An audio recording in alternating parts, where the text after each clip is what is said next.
တဲ့ပြောပါတော့လားမင်းနဲ့တွေ့တဲ့ညဟာအိမ်မက်ထက်ရှိုးတာတဲ့မိတ်မချောလေးရဲ့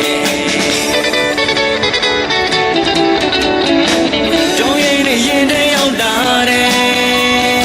နှလုံးသားလေးတုံးရင်ကနေတယ်ယူသားတဲ့ကရင်မလေးရဲ့မင်းပြောင်းလို့မရတော့ဘူးထင်တယ်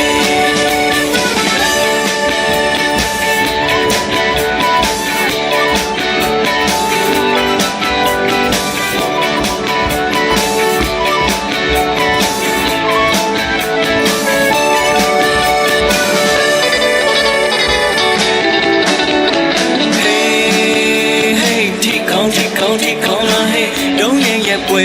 မှာကိုယ်နှလုံးသားချင်တာရဲ့ပန်းလို့ပုတ်ပွင့်နေ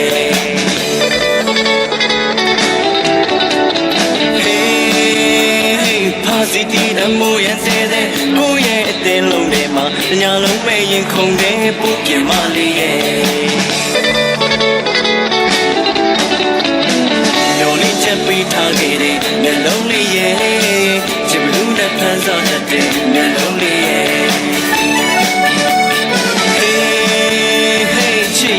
တဲ့ပြောပါတော့လားမင်းနဲ့တွေ့တဲ့ညဟာအိမ်မက်ထက်ရှိုးတာတဲ့မိတ်မချောလေးရဲ့တုံးရင်နဲ့ရင်ထဲရောက်လာတဲ့နှလုံးသားလေးတုံးရင်ကနေတယ်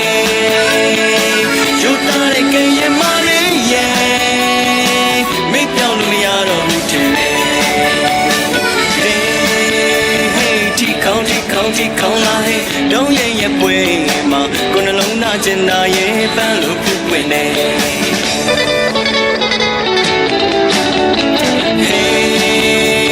ပါစီတီဒမိုးရန်စေတဲ့